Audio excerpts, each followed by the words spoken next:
안녕하세요. 왈플입니다. 네, 오늘은 목성 얘기를 해보도록 하겠습니다. 목성은 나무 목자습니다. 그리고 영어로는 주피터라고 하죠. 요 말의 유래를 살펴보겠습니다. 주피터는 이 신을 말합니다. 어디서 많이 봤죠? 우리가 주로 알고 있는 제우스입니다. 제우스가 로마에서는 주피터로 발음이 되는 겁니다. 그래서 아시다시피 주피터는 제우스는 그 올림퍼스 신 중에 대빵신이죠. 그 앞에 얘기도 이제 제가 앞서 영상들 살펴보시면 알죠. 이제는 설명 안 할게요. 이 아빠가 그 크로노스인데 크로노스가 자기 아빠 우라노스를 그 꼬추를 잘라서 물리치고 나서 그 부인 저기 동생이랑 레아랑 결혼해 가지고는 이제 자식을 낳죠. 근데 아빠가 자기 몰아낼 때 너도 네 자식한테 당할 거다 하니까 막 이제 자식들을 이렇게 속속속속 그 갓 태어난 아기를 이렇게 꿀꺽꿀꺽 하다가 그러다가 이제 레아가 작전을 써서 아기 중에 하나인 제우스를 몰래 뒤로 빼돌리고 돌을 대신 집어넣고 돌을 강보에 쌓아서 크로노스한테 줘서 크로노스가 이걸 먹고 이제 이 아기는 살게 되는 거죠. 그게 이제 제우스죠. 그래서 이 아기가 자라서 엄마랑 작전을 짜서 아빠한테 구토제를 먹여가지고 여지껏 먹었던 신들인 포세이돈, 하데스, 뭐 기타 등등의 자식들을 토해내게 합니다. 그래서 이 자식들과 함께 편을 짜서 아빠랑 아빠 삼촌들이랑 전쟁을 하게 되는 거죠. 그게 그 제우스와 형제들과 그 거대한 그 티탄들 거인 간의 전쟁에서 티타노마키아 이거까지 앞서 얘기해서 다 했었습니다. 그 제우스가 이겨서 제우스는 아빠를 몰아내게 되죠. 크로노스를 하늘로. 이렇게 아빠는 하늘로 토껴서 토성이다. 뭐 이렇게 외우면 된다는 얘기도 제가 좀 우스개로 했었습니다. 그래서 제우스 세상이 됐어요. 이제 이 지중해 일대는 그리스 일대는. 그리고 제우스는 자기가 최고의 신이니까 이제 자기의 품성을 드러냅니다. 여자를 무지하게 밝혀요. 아니 이쁜 것만 다 밝혀요. 그래서 자기 뭐 누이 사촌 조카 할 것 없이 막 하고요. 그리고 요정들도 막 하고요. 뭐 여튼 이쁜 여자면 사족을 못 씁니다. 그렇게 막 그 멋대로 즐기고 있는 사이에 프로메테우스랑 뭐 다른 또 이런 신들이 있었는데 그 신들이 인간을 만들어요. 그래서 지구상에 인간도 이제 탄생하게 됩니다. 인간 중에도 이쁜 뭐 여러 사람들이 있죠. 그 중에 하나가 바로 이 친구입니다. 가니메데입니다. 남자네요? 네네, 남자 맞습니다. 최고의 훈남이었습니다. 가니메데라고 하는. 여기는 제우스고요. 예. 가니메데가 너무 이 하루는 이렇게 물 연못에서 마시려고 딱 하는데 연못에 비친 이 허벅지 이게 너무 멋있었대요. 제우스 눈에 이 꿀벅지. 침이 꼴깍 해갖고 뭐 여튼 그리스에는 동성애가 아주 일상적이었어요. 그래서 제우스가 가니메데를 데려다가 범합니다. 그리고는 가니메데도 제우스가 싫지 않았던 것 같아요. 그래서 둘이 사랑을 나누는 연인이 됩니다. 뭐 이렇게 연인이 되니까 헤라라는 부인이 아주 질투하게 되죠. 그것도 여자가 아니라 남자한테 자기 남편을 뺏게다니. 그래서 헤라가 막 뭐라고 해요. 제우스한테. 이 가니메데 좀 어떻게 하라고. 그랬더니 제우스가 뭐라고 했는지 아십니까? 헤라요. 당신도 가니메데랑 키스 한번 해보면 내 마음을 이해할 거야라고 했답니다. 그만큼 가니메데가 엄청 잘생겼었나 봐요. 어쨌든 그리스에서는 동성애 또 미소년과의 연애는 굉장히 일상다반사였습니다. 제가 이거는 그 그리스 철학자들 관련된 어원들 얘기할 때도 한번 말씀드릴게요. 여튼 그렇고 그래서 제우스는 뭐 헤라는 쫓아내라고 그랬는데 쫓아내지 않습니다. 그리고는 그 가니메데가 너무 좋아가지고 너 여기 올림포스 신들이 사는 곳이죠. 올림포스에서 술과 음식을 따르는 시종을 해라라고 합니다. 그 술과 음식을 그리스어로 뭐라고 하냐면 술을 넥타라고 합니다. 신들의 음료입니다. 그리고 음식은 엠브로시아라고 합니다. 네, 이렇게 말하죠. 그래서 우리 브랜드가 봉숭아 넥타 있잖아요. 뭐 요새 젊은 친구들은 모를 수도 있습니다. 근데 옛날에 브랜드가 있었어요.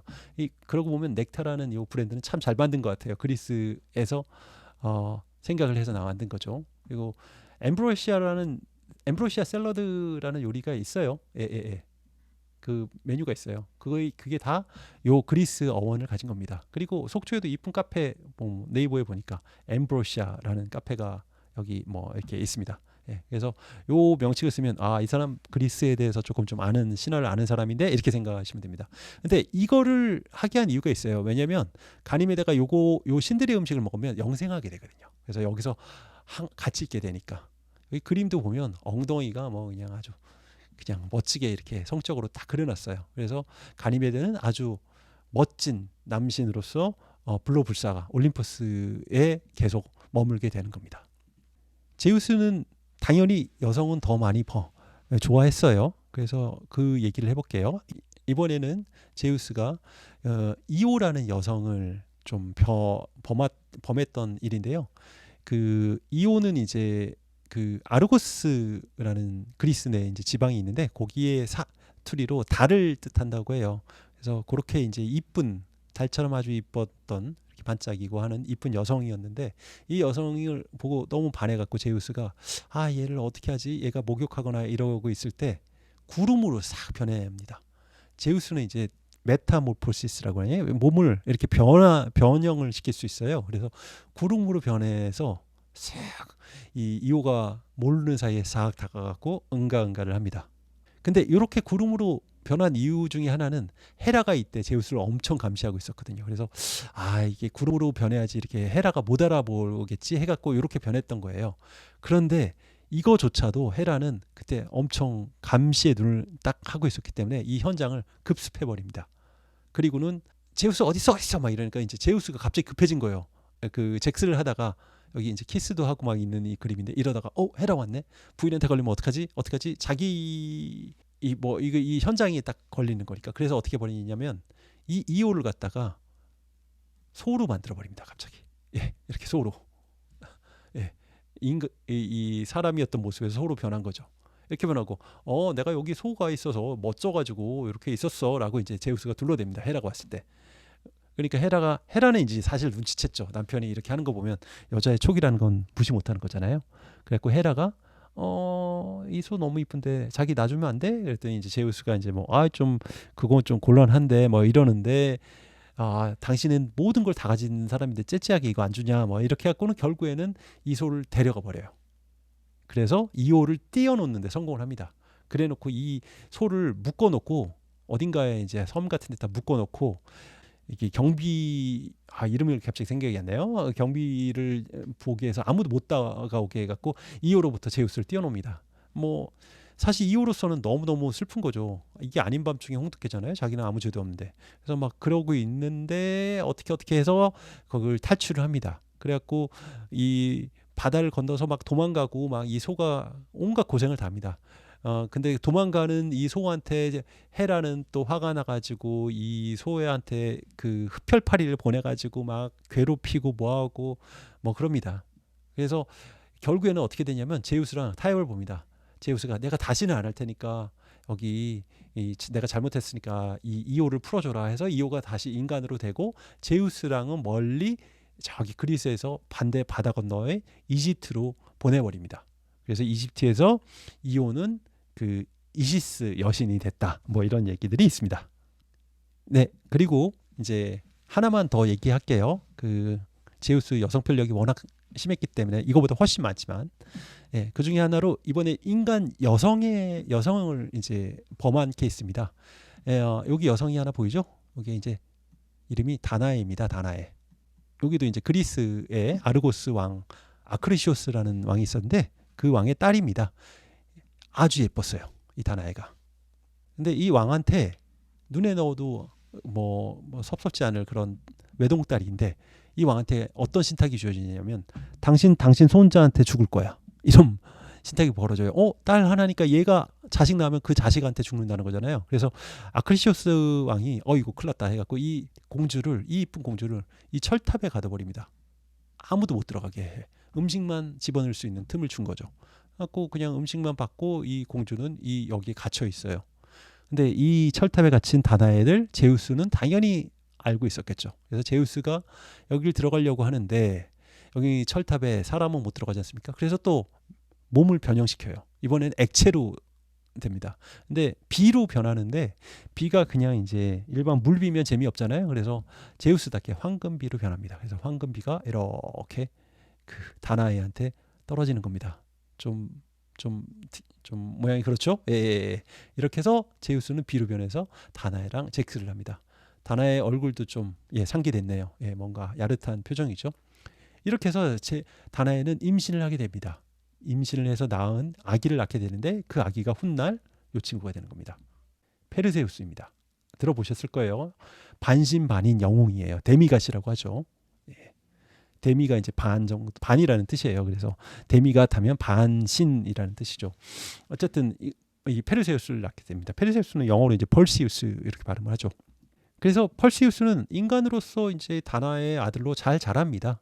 그리고 인간으로서 살기를 원했어요. 자기 뭐 가족 꾸리고 뭐 이렇게 잘 살려고 하는데, 근데 이때 그리스 지역에 아시죠? 제우스가 자기 그 아빠랑 전쟁하면서 타이탄들, 자기 아빠와 아빠 형제들, 티탄이라고 하는 그 거인들과 싸워서 이겼잖아요. 그래서 이기고 나서 이들을 그 그리스 지중해 각 지역으로 다 보내버렸어요.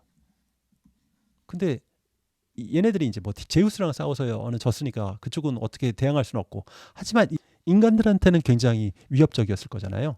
그래서 이들이 이제 그 그리스 각 지역에 살면서 사람들을 괴롭힙니다. 당연히 이 지역에 살았던 페르세우스한테도 영향이 갔겠죠. 그죠?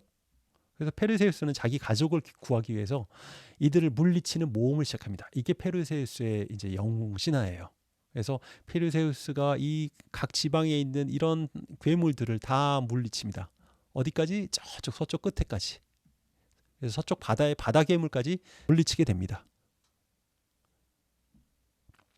그 물리친 거를 영화한 게 타이탄입니다. 물리친 괴물이 티탄이잖아요. 그래서 이제 영어식으로 타이탄이 되는 거죠. 여기 보면 메두사 얼굴 나오죠. 그 딱 이걸 보기만 하면 몸이 다 돌로 변한다는 그 괴물입니다. 그 괴물도 무찔렀고요. 뭐 그 외에 이제 여러 가지 괴물들. 여기 이제 타이탄 1편이 있고요. 그다음에 타이탄의 분노, Wrath of Titan 해갖고 The Titans에서 그 두 편이 있습니다. 이것도 이제 어디 OTT 통해서 보실 분은 한번 보시기 바래요. 뭐 오래된 영화지만 나름대로 CG가 그 당시로 봤을 때 나쁘지 않았어요. 저도 굉장히 오래전에 봤던 건데 재밌었습니다. 여하튼 신화를 알고 보면 더 재밌는 그런 영웅담입니다. 어쨌든 그래서 이렇게 이 괴물들을 다 물리치고 여기 땅끝까지 가서 바다 괴물까지 다 물리친 다음에 이제 한숨 쉬러 여기로 돌아옵니다. 여기 위치가 이제 이쪽 그 땅 있는 데인데, 여기에 누가 있었냐면 여기도 타이탄이 하나 있었어요. 아틀라스라는 거대한 타이탄이 제우스한테 이제 벌 받아서 이쪽에 딱 서 있었거든요. 여기 와서 근데 아틀라스는 뭐 이제 처음에 뭐 페르세우스랑 싸우려고 한 상태는 아니었죠. 뭐 괴물도 아니었고, 여기 와서 아틀라스가 있는 걸 보고 이제 이 페르세우스가 말합니다. 내가 제우스의 아들이고 여차저차해서 괴물들 물리치고 이제 바다 괴물까지 물리고 좀 쉬려고 여기 좀 왔습니다. 여기서 하루 자고 가게 해주세요라고 이제 말합니다. 근데 아틀라스 입장에서는 어떻게 됐어요? 제우스의 아들 이놈 새끼가 나를 여기로 보내버린 그 티타노마키한테 뭐 내가 졌지만 그래도 아들놈은 이제 반인이니까 내가 이길 수 있다 생각한 거죠. 게다가 아틀라스한테는 그런 그 저주의 신탁이 있었어요. 제우스의 아들이 와서 너의 보물을 뺏어갈 거다, 황금사과를 뺏어갈 거다, 이런 게 있어서 아틀라스가 이제 안 돼 이놈아, 너 여기서 못 자, 이렇게 된 거죠. 그랬더니 이제 싸움이 벌어집니다. 이런 싸움인 거죠. 이게 아틀라스고요. 네. 그리고 이게 그 페르세우스입니다. 페르세우스는 인간으로서 이제 아틀라스를 이기기는 어려우니까 꾀를 냅니다. 메두사의 머리를 딱 꺼내든 거죠. 이걸 본 순간 아무리 티탄이지만 메두사의 머리에 의해서 아틀라스가 돌이 돼버립니다. 이렇게 딱 돌이 된 거죠. 근데 큰 거인이어서 하늘을 떠받치고 있는 듯한 느낌인 거죠. 네, 그렇습니다. 이게 바로 제우스의 아들 페르세우스의 영웅일대기였습니다. 네, 제우스 얘기는 여기서 마치고요. 제우스 요겁니다. 주피터. 라틴어로는 그러니까 로마식으로는 로마랑 라틴어랑 같은 말이에요. 예, 그 로마를 라틴이라고 하거든요. 그래서 목성 여기에 위치했습니다. 지구는 여기 있으니까 화성 다음에 있네요. 왜 제우스가 이 별이냐? 제일 큽니다. 이 태양계에서 부피가 제일 커요. 지구의 1300배 이상 커요. 그래서 주신인 제우스를 여기다 위치시킨 겁니다. 근데 목성은 재밌게도 나무 목자를 쓰고요. 그다음에 이 크기가 크다 보니까 이 태양계 위성뿐만이 아니라 목성에도 위성들이 있어요. 우리 지구에도 위성이 달 하나 있죠. 달이 지구 주위를 돌잖아요. 그것처럼 목성에는 그 위성이 여러 개 있어요. 부피가 크다 보니까 이 중력에 딸려서. 그래서 그 달 위성들이 이렇게 여러 개가 있는데 보시면 이름들이 이오, 아까 구름으로 표현해서 했던 여인, 또 뭐 그다음에 유로파라고 또 있어요. 이것도 나중에 얘기할게요. 유럽에 뭐 되는 뭐 그런 건데. 그리고 아까 남자 가니메데도 있고요. 예. 위성들을 다 자기가 품었던 그 연인들로 이렇게 예, 천문학자들이 이름을 지어놨어요. 참 센스 있죠? 예, 예. 그러면 왜 이거 이제 주피터가 된 이유는 알겠는데 왜 한문들은 나무 목자를 썼느냐? 요거 제가 좀 이것저것 궁금해서 찾아봤는데 잘 안 나오더라고요. 근데 사람들이 얘기하기로는 나무 목자가 어떻게 보면 가지가 막 나무 줄기에 있잖아요. 그것처럼 이제 이 주변에 많은 위성들이 막 가지처럼 쫙 잎사귀처럼 붙어 있다 해서 뭐 그런 걸 쓴 거 아니겠느냐 뭐 이런 얘기를 하는데 저도 잘 모르겠습니다. 이거 아시는 분은 좀 댓글로 달아주세요. 여튼 목성 주피터였습니다. 예, 이것으로 목성 이야기를 마치도록 하겠습니다.